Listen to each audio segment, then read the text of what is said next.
बातमीचा अर्थ आहे भरोसा आणि तुमच्या भरोसा आहे आमची जिम्मेदारी। आपण पाहत आहात NCN न्यूज टीव्ही देगलू।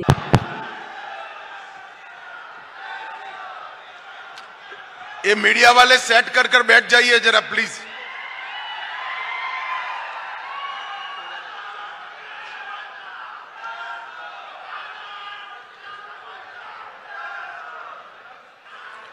मेरे साथ बोलिए भारत माता की। क्यों भाई, नांदेड़ वालों की आवाज को क्या हो गया है? मोदी जी को तीसरी बार प्रधानमंत्री बनाना है या नहीं बनाना है? 400 पार करनी है या नहीं करनी है? तो ऐसी आवाज नहीं। मेरे साथ दोनों हाथ उठाइए, सभी लोग अंत तक दोनों हाथ उठाएं। प्रचंड विजय के संकल्प का मुट्ठी भींचिए और प्रचंड आवाज से बोलिए भारत माता की, भारत माता की जय श्री राम, जय जय श्री राम। मेरा साथ शिवाजी महाराज का जयकारा लगाइए। जय जय जय जय जय शिवाजी, जय जय जय जय जय भवानी। मंच पर उपस्थित महाराष्ट्र के उप मुख्यमंत्री और भारतीय जनता पार्टी के पार्लियामेंट्री बोर्ड के मेंबर श्रीमान देवेंद्र फडणवीस जी, भारत सरकार के मंत्री श्रीमान भागवत कराड़ जी, श्री गिरीश महाजन जी, श्री अशोक राव चौहान जी, श्री अजीत गोपछड़े जी, श्री संजय भाऊ कोडगे जी, सुश्री सूर्यकांताई पाटिल जी, श्री भास्कर राव पाटिल जी, डॉक्टर माधवराव जी, श्री राम पाटिल जी, श्री भीमराव केराम जी, श्री तुषार राठौड़ जी, श्री राजेश परार जी, और आज जिनको जिताने के लिए मैं दिल्ली से नांदेड़ आया हूं,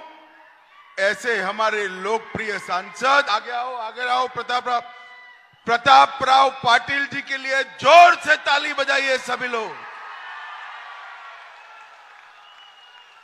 और आज की सभा में इतने विपरीत माहौल में बारिश होने की तैयारी होने के बावजूद इतनी बड़ी संख्या में आए हुए प्यारे भाइयों बहनों माताओं और मेरे जिगर के टुकड़े जैसे युवा मित्रों, आप सभी को नमस्कार। सबसे पहले तो भाई सेट कर बैठ जाओ सभी लोग, जरा प्लीज बैठ जाइए, बैठ जाइए। यहीं रहकर मैं बोलने वाला हूं, बैठ जाइए। वो व्हाइट शर्ट बैठ जाओ जरा। सबसे पहले अभी अभी गुड़ी पड़वा गया है। नए साल की मैं आप सभी को बहुत बहुत शुभकामनाएं और बधाई देना चाहता हूं। आज मैं जब यहां आया हूं तब राहेर नरसिंह मंदिर, कोलंबी मठ, दत्त प्रभु और सरबंस दानी दसम पिता गुरु गोविंद सिंह जी को प्रणाम कर मेरी बात की शुरुआत करना चाहता हूं। आज महात्मा ज्योतिराव की जन्मतिथि है। महात्मा ज्योतिराव ने इस देश में सामाजिक क्रांति लाने में बहुत बड़ी भूमिका अदा की है। आज इस अवसर पर दोनों ज्योतिराव और सावित्रीबाई दोनों को प्रणाम कर मेरे बात की शुरुआत करना चाहता हूं। भाई और बहनों, थोड़ा मौसम बिगड़ गया है। कांग्रेस वालों को लगता है कि मौसम बिगड़ा है, मगर मैं उनको बताने आया हूं मौसम नांदेड़ का बिगड़ा है। देश का मौसम बहुत अच्छा है, 400 पार होने वाली है। आज की सभा देखकर शायद ही किसी के मन में ये शंका बच जाएगी कि प्रतापराव चिखलीकर प्रचंड मतों से रिकॉर्ड तोड़कर जीतने वाले हैं। भाई और बहनों, ये जो चुनाव है, ये चुनाव नरेंद्र मोदी जी को प्रधानमंत्री बनाने का चुनाव है। नांदेड़ वालों, आपका एक एक प्रतापराव को दिया हुआ वोट सिर्फ नांदेड़ में प्रतापराव को नहीं जिताएगा, दिल्ली में मोदी जी को तीसरी बार प्रधानमंत्री बनाएगा। मोदी जी ने ये 2 टर्म के अंदर देश को सुरक्षित किया है, देश को समृद्ध किया है। हमारा अर्थव्यवस्था 11वें नंबर पर छोड़कर मनमोहन सिंह गए थे, 11वें नंबर से मोदी जी 5वें नंबर पर लाए हैं। तीसरी बार प्रधानमंत्री बना दो, हम संसार का तीसरे नंबर का अर्थव्यवस्था बन जाएंगे, इसका मोदी का गारंटी है। भाई और बहनों, हमारे सामने जो चुनाव लड़े राहुल जी के नेतृत्व में, ये सारे लोग यहां पर महाराष्ट्र में 3 पार्टियां इकट्ठा हुई है। एक नकली शिवसेना, एक नकली राष्ट्रवादी और एक आधी बची हुई कांग्रेस पार्टी। अब ये हमारे यहां तो गुजरात में कहावत है, 3 तिगड़ा काम बिगड़ा। मैं आपको बताने आया हूं भाइयों, उद्धव जी की शिवसेना आधी रह गई, शरद राव की एनसीपी आधी रह गई। ये तो 2 आधे थे ही, ये दोनों ने मिलकर कांग्रेस को भी आधा कर दिया, आधा करने का काम कर दिया। अब मुझे बताओ, ये 3 आधे मिलकर महाराष्ट्र का भला कर सकते हैं क्या? जरा जोर से बोलिए, कर सकते हैं क्या? एक ऐसी ऑटो रिक्शा है जिसके 3 पहिए हैं, मगर गवर्नर एम्बेसडर का है, गियर बॉक्स फियाट का है और उसका बाकी का इंजन मर्सिडीज का है। ये ऑटो रिक्शा का कहीं पर भी कोई दिशा तय नहीं हो सकता। इसका भविष्य बहुत स्पष्ट है। ये चुनाव के बाद आपसी मतभेद से ये सभी लोग टूटने वाले हैं भाइयों और बहनों। और दूसरी ओर मोदी जी के नेतृत्व में देशभक्तों की टोली जैसा एनडीए का कुनबा बैठा है। मैं आज नांदेड़ वालों को पूछना चाहता हूं, ये कश्मीर जो है नांदेड़ वालों हमारा है या नहीं है? जरा जोर से बोलो तो, सभी लोग बोलो, है या नहीं है? एक खड़गे जी कहते हैं कि राजस्थान और महाराष्ट्र का कश्मीर से क्या लेन देन है? अरे खड़गे साहब, नांदेड़ का बच्चा बच्चा कश्मीर के लिए लड़ाई करने के लिए तैयार है। भाई और बहनों, मुझे बताओ, ये धारा 370 हटनी चाहिए थी या नहीं हटनी चाहिए थी? जोर से बोलो, हटनी चाहिए थी या नहीं हटनी चाहिए थी? कांग्रेस पार्टी 70 साल से धारा 370 को एक अनोरस बच्चे की तरह संभाल कर रखी थी। मोदी जी ने धारा 370 को 5 अगस्त 2019 को खत्म कर हमेशा के लिए कश्मीर को भारत का हिस्सा बनाने का काम नरेंद्र मोदी जी ने किया है। 10 साल तक ये सरकार चली, सोनिया मनमोहन की सरकार चली। आए दिन पाकिस्तान से आलिया मालिया जमालिया आते थे, बम धमाके करते थे और चले जाते थे। एक शब्द मनमोहन सिंह के मुंह से नहीं निकलता था। 2014 में आपने मोदी जी को प्रधानमंत्री बनाया। मोदी जी ने कश्मीर को अलग नजरिए से देखने का शुरू। उनके समय में भी पुलवामा और उरी हुआ, मगर 10 ही दिन में मोदी जी ने सर्जिकल स्ट्राइक और एयर स्ट्राइक कर पाकिस्तान के घर में घुसकर आतंकवादियों का सफाया करने का काम नरेंद्र मोदी जी ने किया है। नरेंद्र मोदी जी ने पूरी दुनिया में एक संदेश भेजा है कि हमारे देश की सेना और हमारे देश की सीमा उसके साथ छेड़खानी नहीं करते, वरना जवाब सहन करना पड़ता है। ये बात नरेंद्र मोदी जी ने की। ये हमारे महाराष्ट्र के यहां से थोड़े दूर तक कभी नक्सलवाद फैला हुआ था।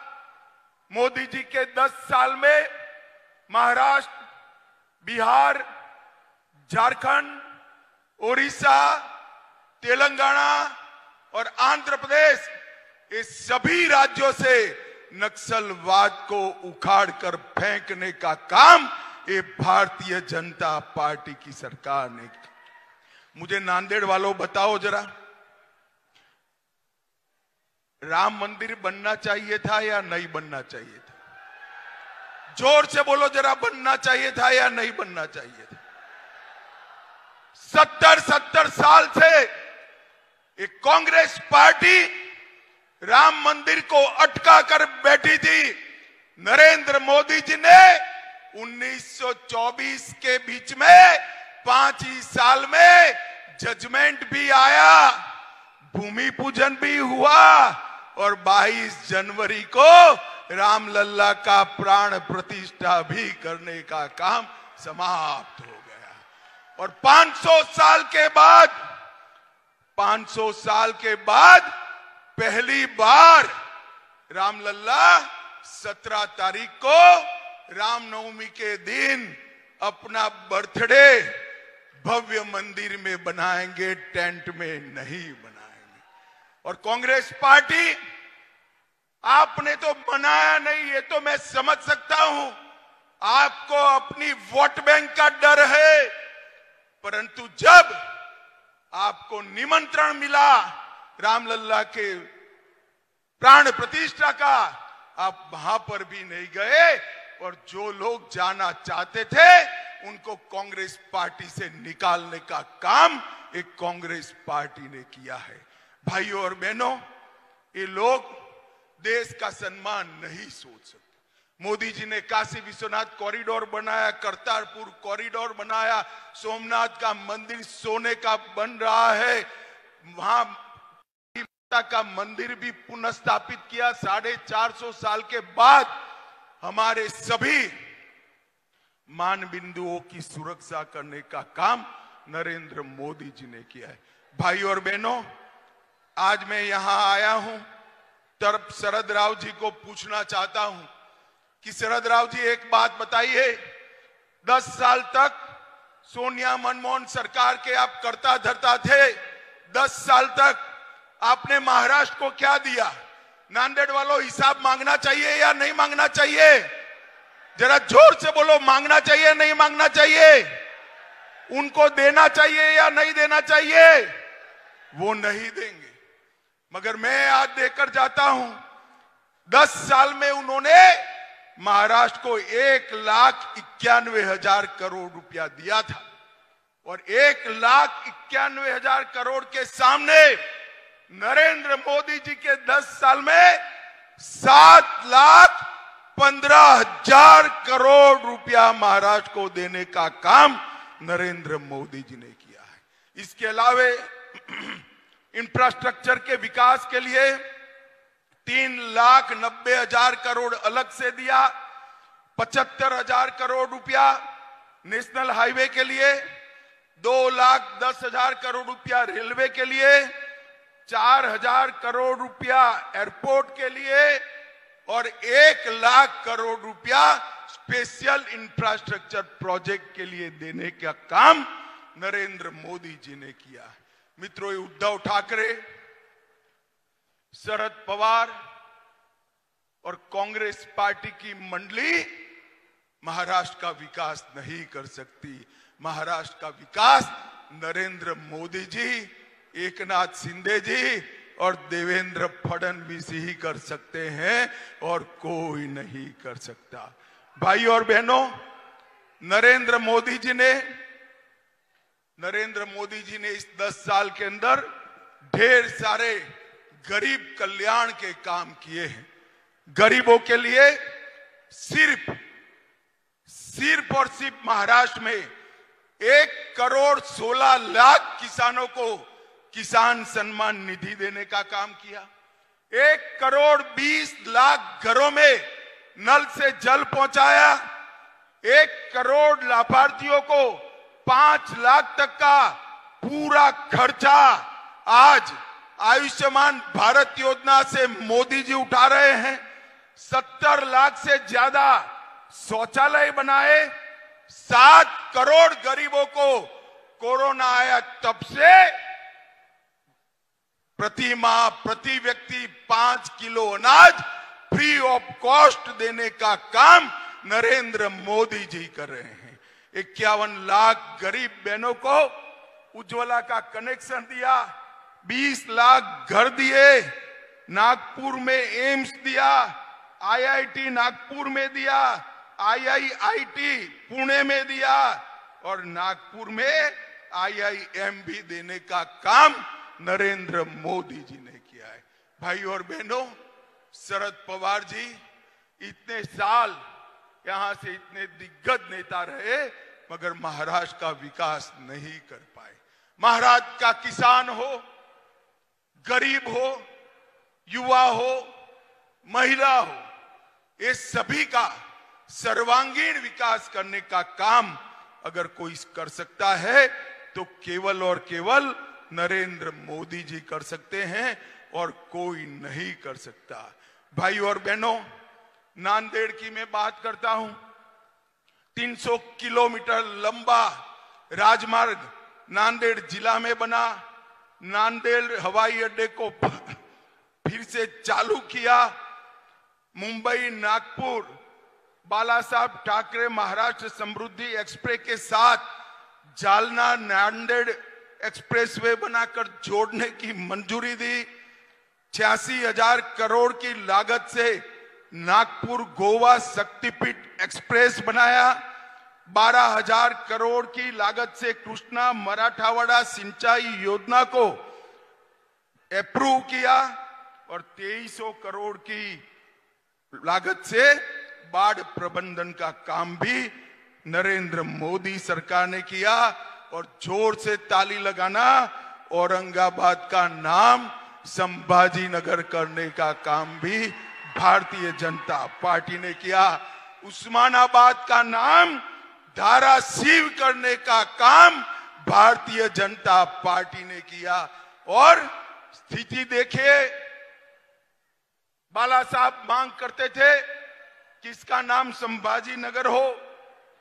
शरद पवार जी विरोध करते थे। आज भाजपा सरकार ने, शिवसेना सरकार ने संभाजी नगर नाम किया मगर उद्धव ठाकरे के मुंह पर हंसी नहीं दिखाई पड़ती है। भाई, हंसी नहीं दिखाई पड़ती। भाई और बहनों, अंत में यही कहने आया हूं मैं, ये चुनाव जो है 2047 में देश को पूर्ण विकसित देश बनाने का चुनाव है। मोदी जी को तीसरी बार प्रधानमंत्री बनाने का मत है। मजबूत भारत की नींव डालने का काम। एक ऐसा भारत जिसके सामने कोई नजर उठाकर देख न पाए। एक ऐसा भारत जो भारत सर्व दिशा में, सर्व क्षेत्र में, समग्र विश्व में 1 नंबर हो। इस ऐसा भारत बनाने का ये चुनाव है और हमने प्रतापराव चिखलीकर को आपके सामने प्रत्याशी बनाकर उठाया है। मैं निवेदन करने आया हूं नांदेड़ की जनता को, हमारे भाई प्रतापराव जी को बड़े बहुमत से, प्रचंड बहुमत से जिताएं। मुझे बताओ जोर से, सभी लोग अंत तक बताएं, प्रतापराव जी को जिताएंगे क्या? जोर से बोलो, जिताएंगे। कमल के निशान पर बटन दबाएंगे। मोदी जी को तीसरी बार प्रधानमंत्री बनाएंगे। 400 पार कराएंगे। मजबूत और सशक्त भारत बनाएंगे। तो मेरे साथ दोनों हाथ उठाकर बोलिए, दोनों हाथ उठाइए।